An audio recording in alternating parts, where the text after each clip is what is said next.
The Assembly will now hear an address by His Excellency Barack Obama, President of the United States of America. I request the protocol to escort His Excellency.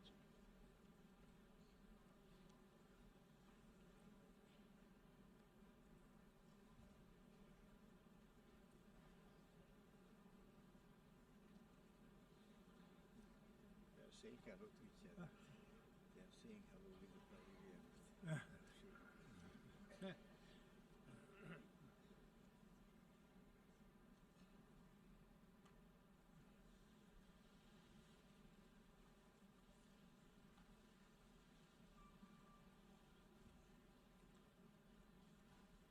On behalf of the General Assembly, I have the honor to welcome the United Nations, His Excellency Barack Obama, President of the United States of America, and to invite him to address the Assembly.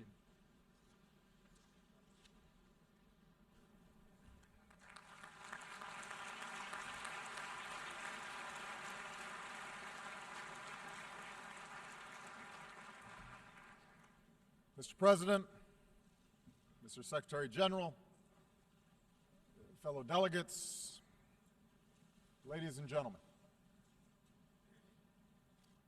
70 years after the founding of the United Nations, it is worth reflecting on what together the members of this body have helped to achieve.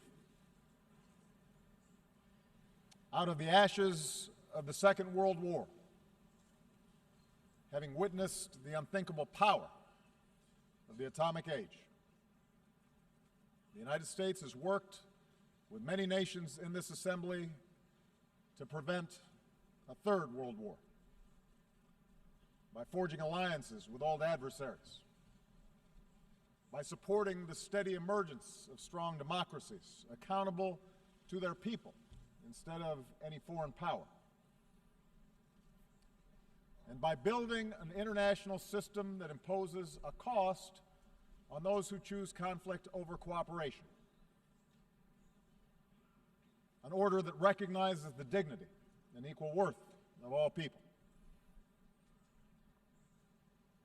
That is the work of 7 decades. That is the ideal that this body, at its best, has pursued. Of course, there have been too many times when, collectively, we have fallen short of these ideals. Over 7 decades, terrible conflicts have claimed untold victims. But we have pressed forward, slowly, steadily, to make a system of international rules and norms that are better and stronger and more consistent. It is this international order that is underwritten, unparalleled advances in human liberty and prosperity.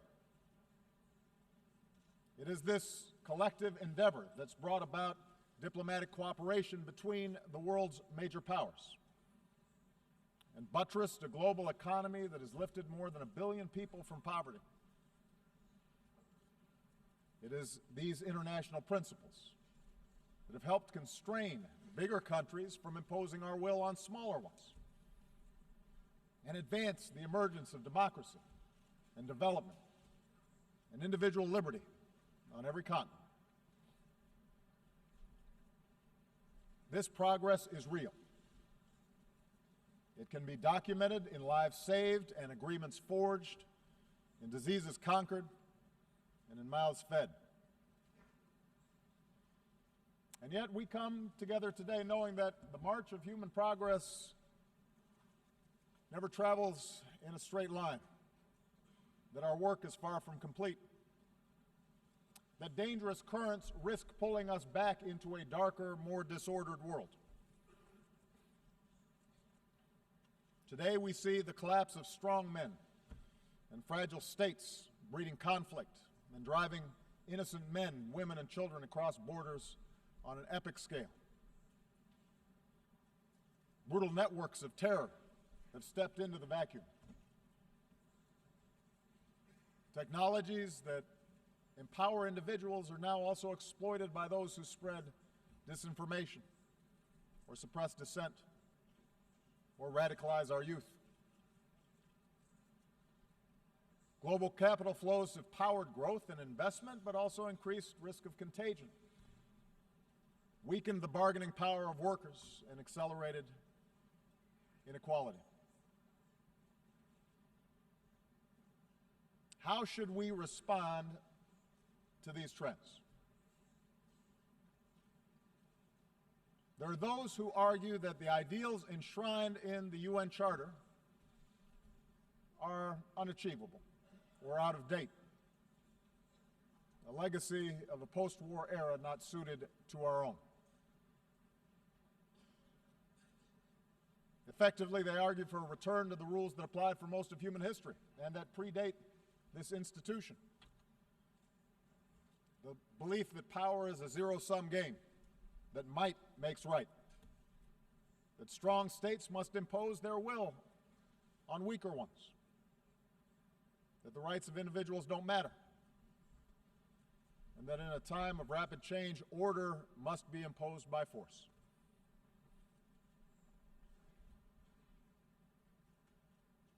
On this basis, we see some major powers assert themselves in ways that contravene international law. We see an erosion of the democratic principles and human rights that are fundamental to this institution's mission. Information is strictly controlled, the space for civil society restricted. We're told that such retrenchment is required to beat back disorder, that it's the only way to stamp out terrorism or prevent foreign meddling. In accordance with this logic, we should support tyrants like Bashar al-Assad, who drops barrel bombs to massacre innocent children, because the alternative is surely worse.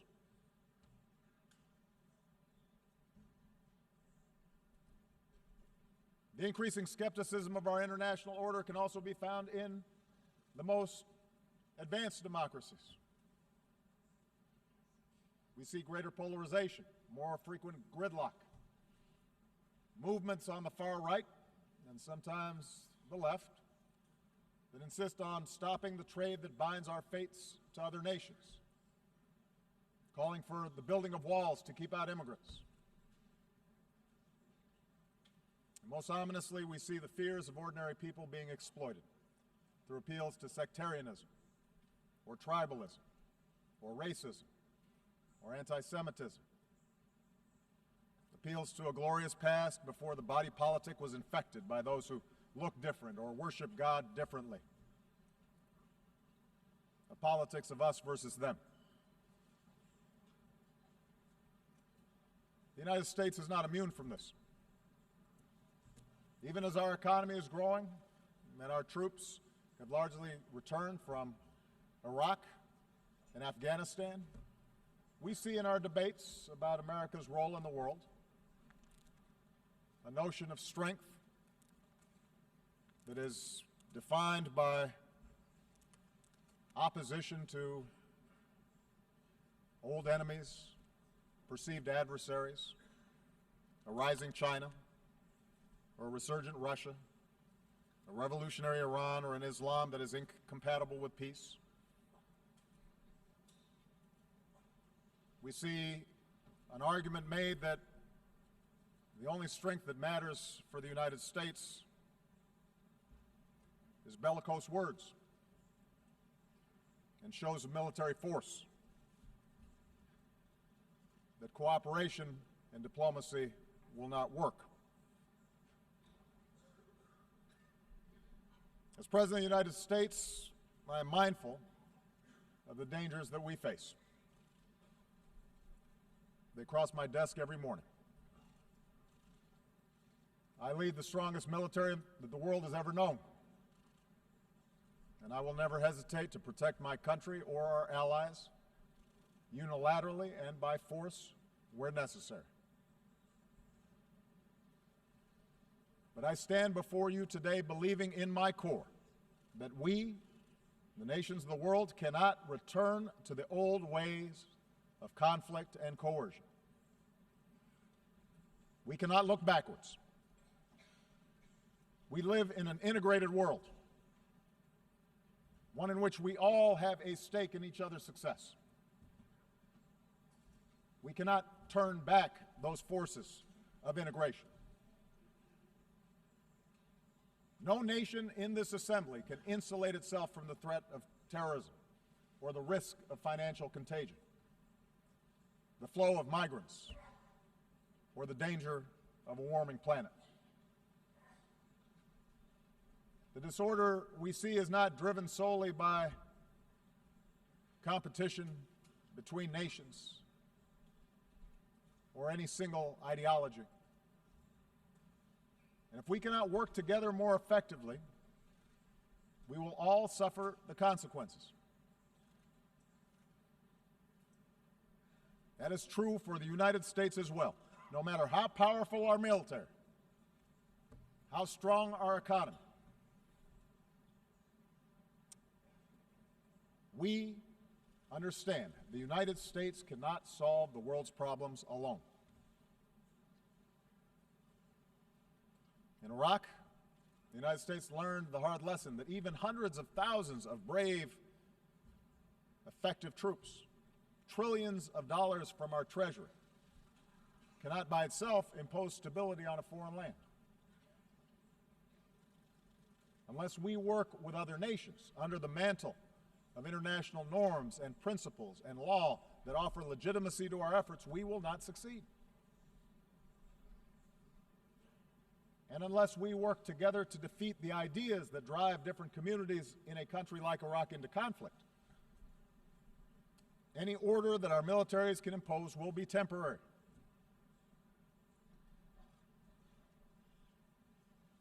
And just as force alone cannot impose order internationally, I believe in my core that repression cannot forge the social cohesion for nations to succeed. The history of the last 2 decades proves that in today's world, dictatorships are unstable. The strong men of today become the spark of revolution tomorrow. You can jail your opponents, but you can't imprison ideas. You can try to control access to information, but you cannot turn a lie into truth. It is not a conspiracy of U.S.-backed NGOs that expose corruption and raise the expectations of people around the globe. It's technology, social media, and the irreducible desire of people everywhere to make their own choices about how they are governed.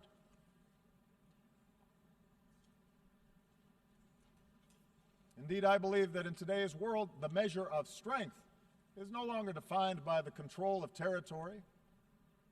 Lasting prosperity does not come solely from the ability to access and extract raw materials. The strength of nations depends on the success of their people, their knowledge, their innovation, their imagination, their creativity, their drive, their opportunity, and that in turn depends on individual rights and good governance and personal security. Internal repression and foreign aggression are both symptoms of the failure to provide this foundation. The politics of solidarity that depend on demonizing others, that draws on religious sectarianism or narrow tribalism or jingoism, may at times look like strength in the moment, but over time its weakness will be exposed. And history tells us that the dark forces unleashed by this type of politics surely makes all of us less secure. Our world has been there before. We gain nothing from going back.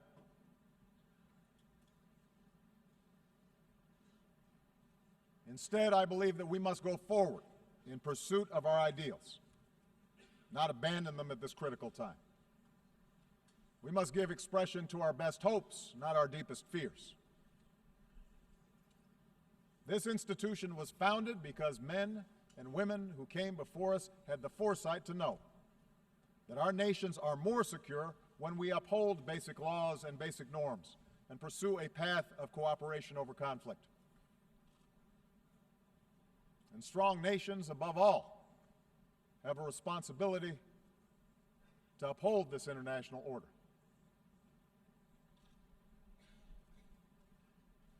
Let me give you a concrete example.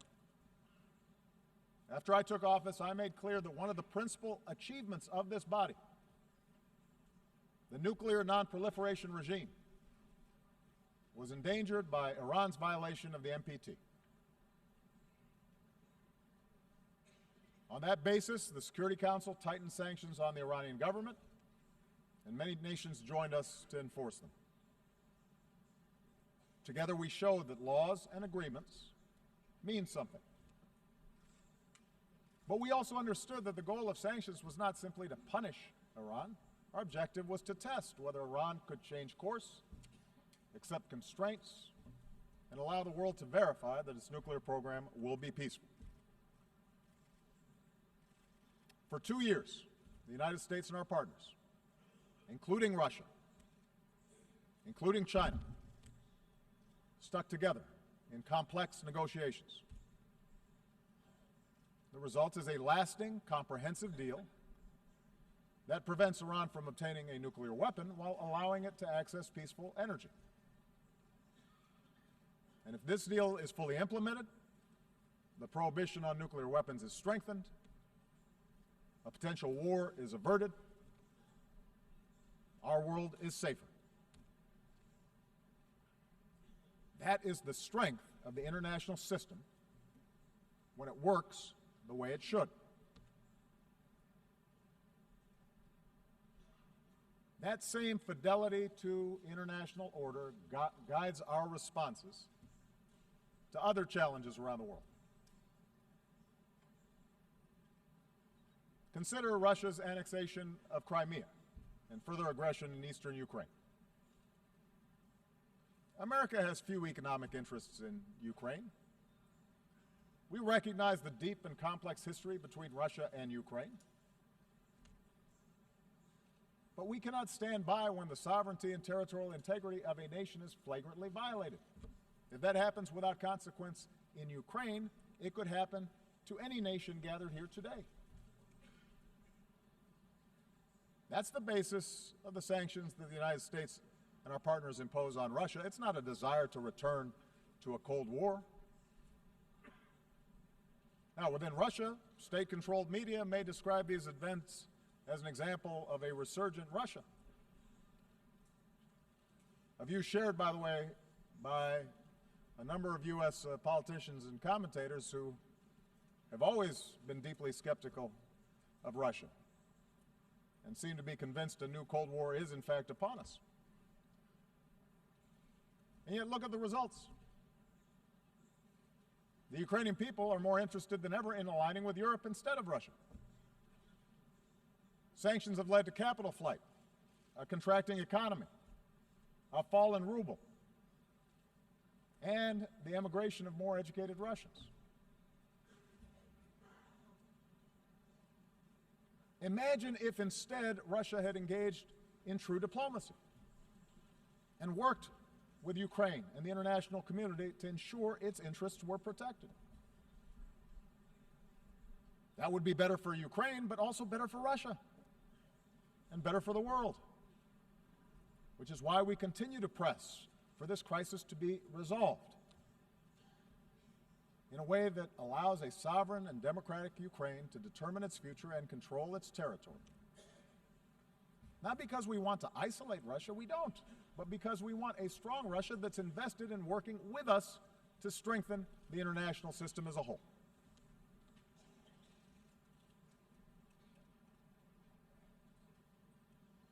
Similarly, in the South China Sea, the United States makes no claim on territory there. We don't adjudicate claims. But like every nation gathered here, we have an interest in upholding the basic principles of freedom of navigation and the free flow of commerce, and in resolving disputes through international law, not the law of force. So we will defend these principles while encouraging China and other claimants to resolve their differences peacefully.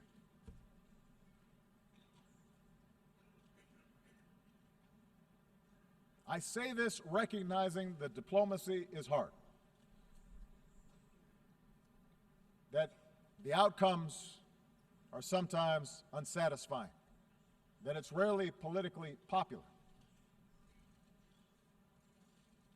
But I believe that leaders of large nations, in particular, have an obligation to take these risks, precisely because we are strong enough to protect our interests if and when diplomacy fails. I also believe that to move forward in this new era, we have to be strong enough to acknowledge when what you're doing is not working. For 50 years, the United States pursued a Cuba policy that failed to improve the lives of the Cuban people. We changed that. We continue to have differences with the Cuban government. We will continue to stand up for human rights, but we address these issues through diplomatic relations and increased commerce and people-to-people ties. As these contacts yield progress, I'm confident that our Congress will inevitably lift an embargo that should not be in place anymore.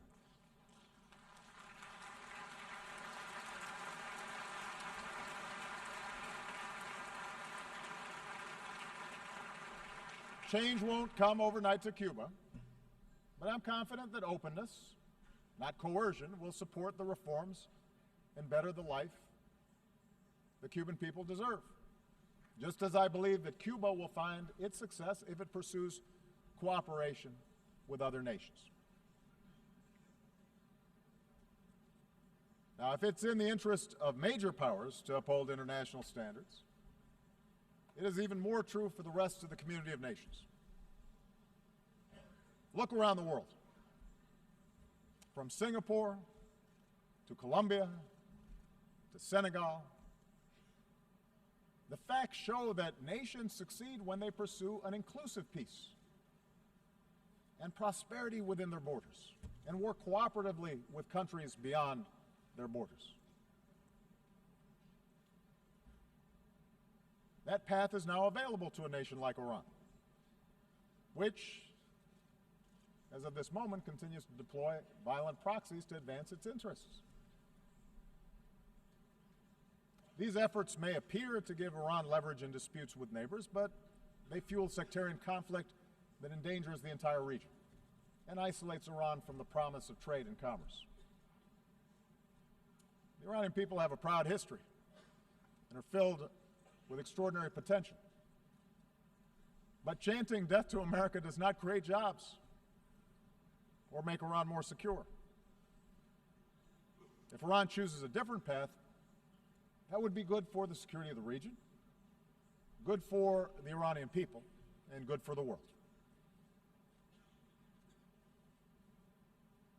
Of course, around the globe, we will continue to be confronted with nations who reject these lessons of history, places where civil strife and border disputes and sectarian wars bring about terrorist enclaves and humanitarian disasters,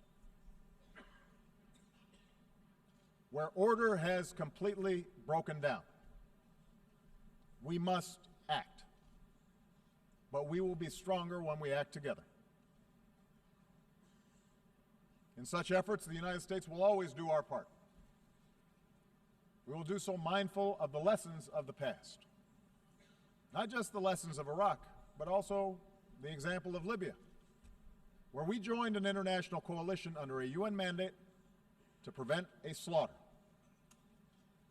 Even as we helped the Libyan people bring an end to the reign of a tyrant, our coalition could have and should have done more to fill a vacuum left behind.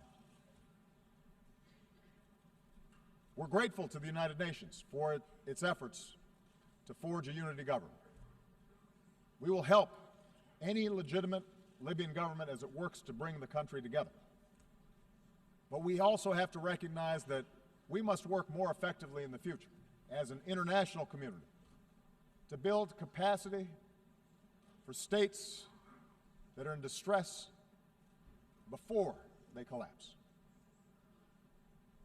And that's why we should celebrate the fact that later today, the United States will join with more than 50 countries to enlist new capabilities: infantry, intelligence, helicopters, hospitals, and tens of thousands of troops to strengthen United Nations peacekeeping.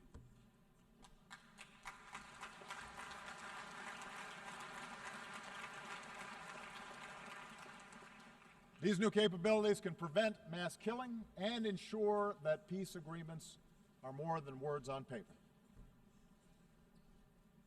But we have to do it together.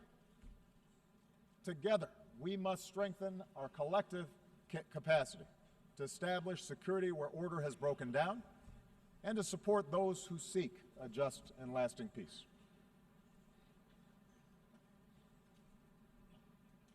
Nowhere is our commitment to international order more tested than in Syria.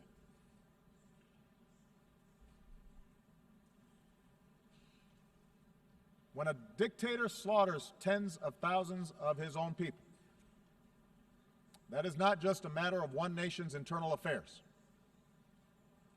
It breeds human suffering on an order of magnitude that affects us all. Likewise, when a terrorist group beheads captives, slaughters the innocent, and enslaves women, it's not a single nation's national security problem. That is an assault on all our humanity. I've said before, and I will repeat, there is no room for accommodating an apocalyptic cult like ISIL. And the United States makes no apology for using our military as part of a broad coalition to go after them. We do so with a determination to ensure that there will never be a safe haven for terrorists who carry out these crimes. And we have demonstrated over more than a decade of relentless pursuit of al-Qaeda. We will not be outlasted by extremists.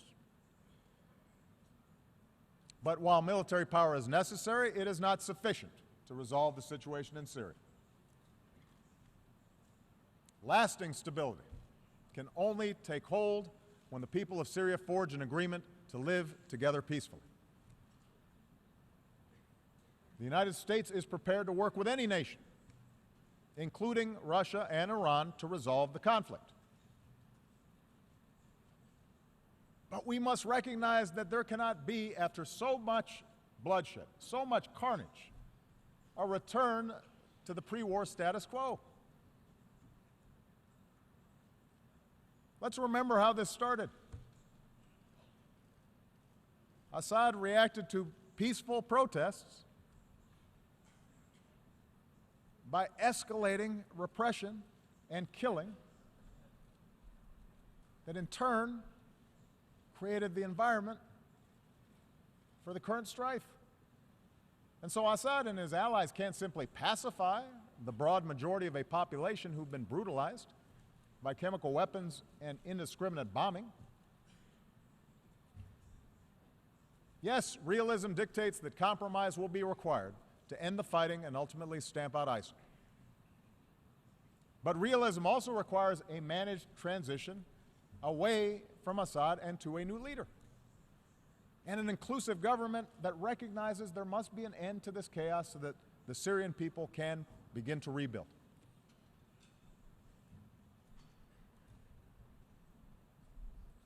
We know that ISIL, which emerged out of the chaos of Iraq and Syria, depends on perpetual war to survive. But we also know that they gain adherents because of a poisonous ideology. So part of our job together is to work to reject such extremism that infects too many of our young people. Part of that effort must be a continued rejection by Muslims of those who distort Islam to preach intolerance and promote violence. And it must also involve a rejection by non-Muslims of the ignorance that equates Islam with terror.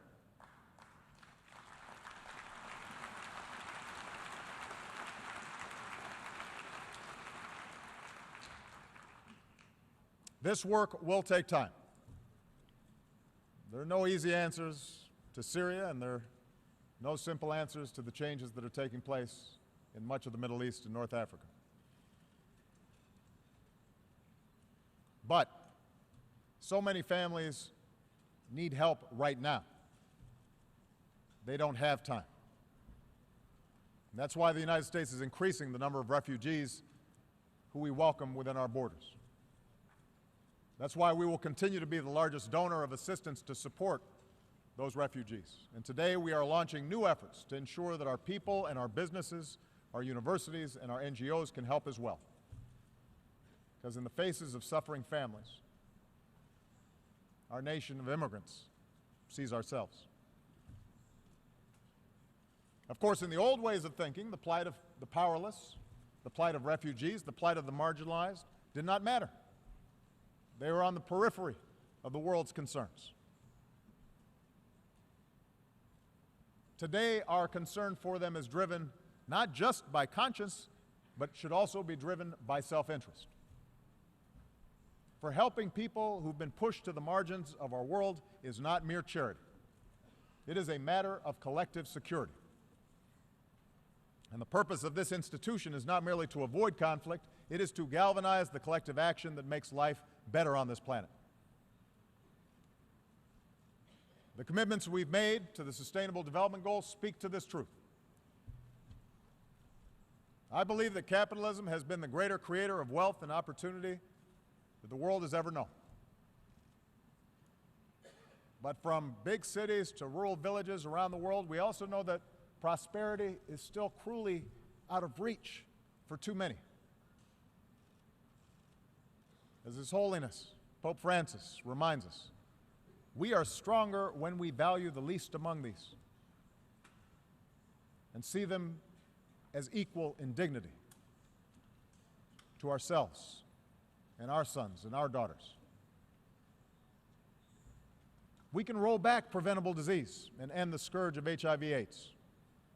We can stamp out pandemics that recognize no borders. That work may not be on television right now, but as we demonstrated in reversing the spread of Ebola, it can save more lives than anything else we can do. Together we can eradicate extreme poverty and erase barriers to opportunity.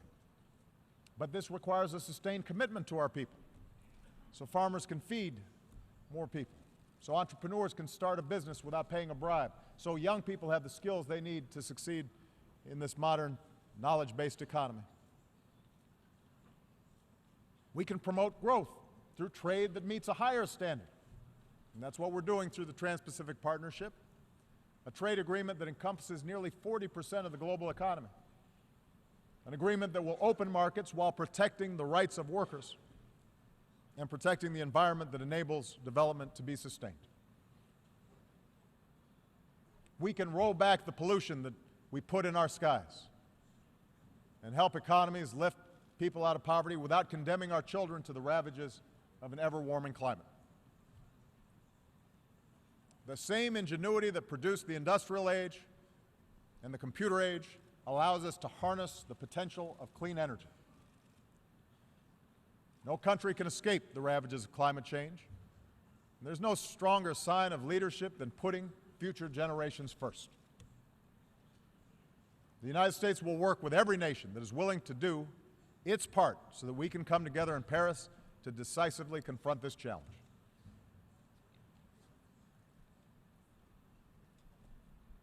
And finally, our vision for the future of this assembly, my belief in moving forward rather than backwards, requires us to defend the democratic principles that allow societies to succeed.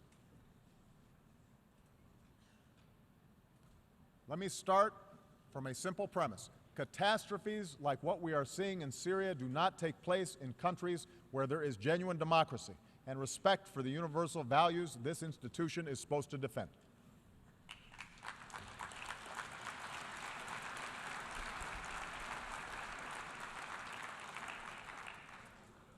I recognize that democracy is going to take different forms in different parts of the world. The very idea of a people governing themselves depends upon government giving expression to their unique culture, their unique history, their unique experiences. But some universal truths are self-evident. No person wants to be imprisoned for peaceful worship. No woman should ever be abused with impunity, or a girl barred from going to school. The freedom to peacefully petition those in power without fear of arbitrary laws. These are not ideas of one country or one culture. They are fundamental to human progress. They are a cornerstone of this institution. I realize that in many parts of the world there's a different view, a belief that strong leadership must tolerate no dissent. I hear it not only from America's adversaries, but privately at least I also hear it from some of our friends. I disagree. I believe a government that suppresses peaceful dissent is not showing strength, it is showing weakness, and it is showing fear. History shows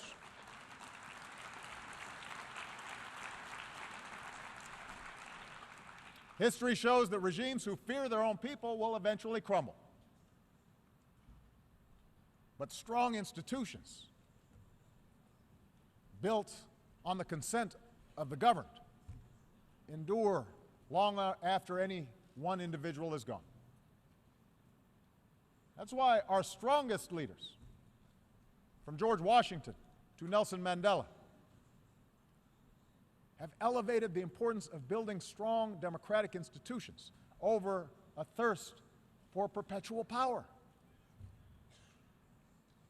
Leaders who amend constitutions to stay in office only acknowledge that they failed to build a successful country for their people, because none of us last forever. It tells us that power is something they cling to for its own sake, rather than for the betterment of those they purport to serve. I understand democracy is frustrating. Democracy in the United States is certainly imperfect. At times it can be dysfunctional. But democracy, the constant struggle to extend rights to more of our people, to give more people a voice, is what allowed us to become the most powerful nation in the world.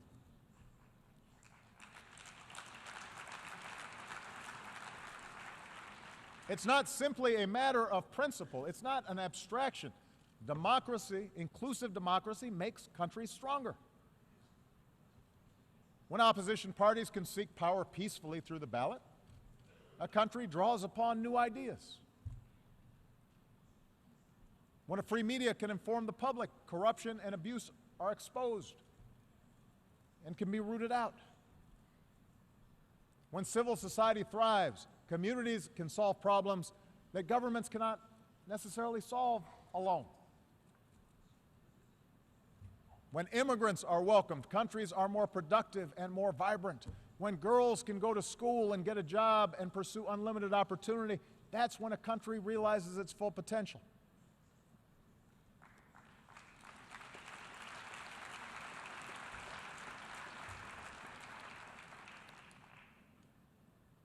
That is what I believe is America's greatest strength. Not everybody in America agrees with me. That's part of democracy. I believe that the fact that you can walk the streets of this city right now and pass churches and synagogues and temples and mosques where people worship freely, the fact that our nation of immigrants mirrors the diversity of the world, you can find everybody from everywhere here in New York City. The fact that in this country, everybody can contribute. Everybody can participate, no matter who they are or what they look like or who they love. That's what makes us strong. And I believe that what is true for America is true for virtually all mature democracies. And that is no accident. We can be proud of our nations without defining ourselves in opposition to some other group. We can be patriotic without demonizing someone else. We can cherish our own identities, our religion, our ethnicity, our traditions, without putting others down. Our systems are premised on the notion that absolute power will corrupt. but that people, ordinary people, are fundamentally good, that they value family and friendship, faith, and the dignity of hard work, and that with appropriate checks and balances, governments can reflect this goodness. I believe that's the future we must seek together. To believe in the dignity of every individual. To believe we can bridge our differences and choose cooperation over conflict. That is not weakness, that is strength.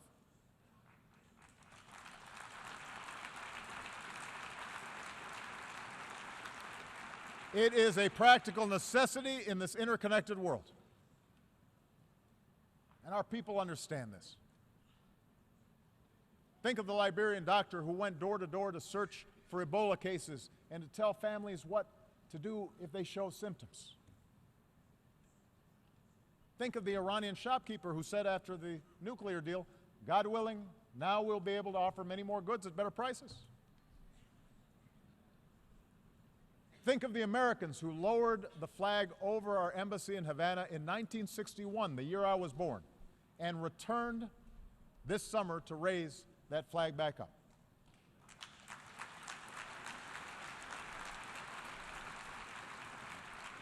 One of these men said of the Cuban people, we could do things for them and they could do things for us. We loved them. For 50 years, we ignored that fact. Think of the families leaving everything they've known behind, risking barren deserts and stormy waters just to find shelter, just to save their children. One Syrian refugee who was greeted in Hamburg with warm greetings and shelter said, we feel there are still some people who love other people. The people of our United Nations are not as different as they are told. They can be made to fear. They can be taught to hate. But they can also respond to hope. History is littered with the failure of false prophets and fallen empires who believe that might always makes right. And that will continue to be the case. You can count on that. But we are called upon to offer a different type of leadership. Leadership strong enough to recognize that nations share common interests and people share a common humanity. And yes, there are certain ideas and principles that are universal. That's what those who shaped the United Nations 70 years ago understood. Let us carry forward that faith into the future, for it is the only way we can assure that future will be brighter for my children and for yours. Thank you very much.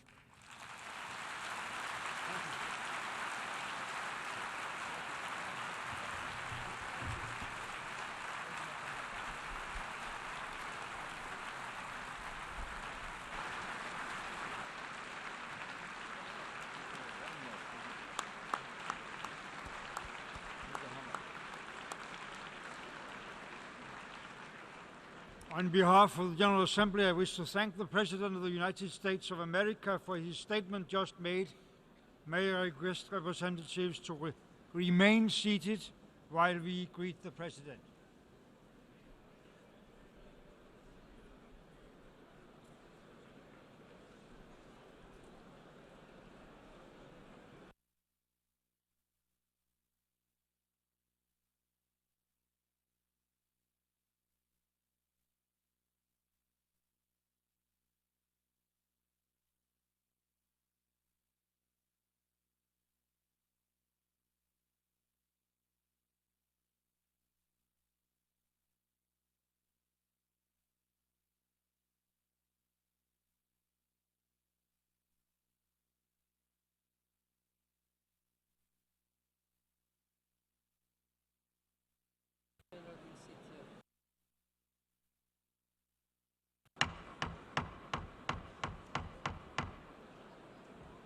May I ask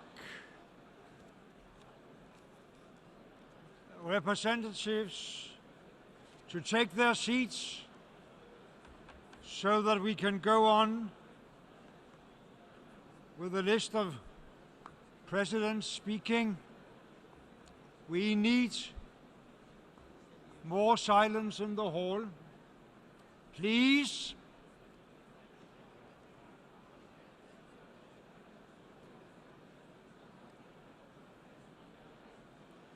Shall we go on?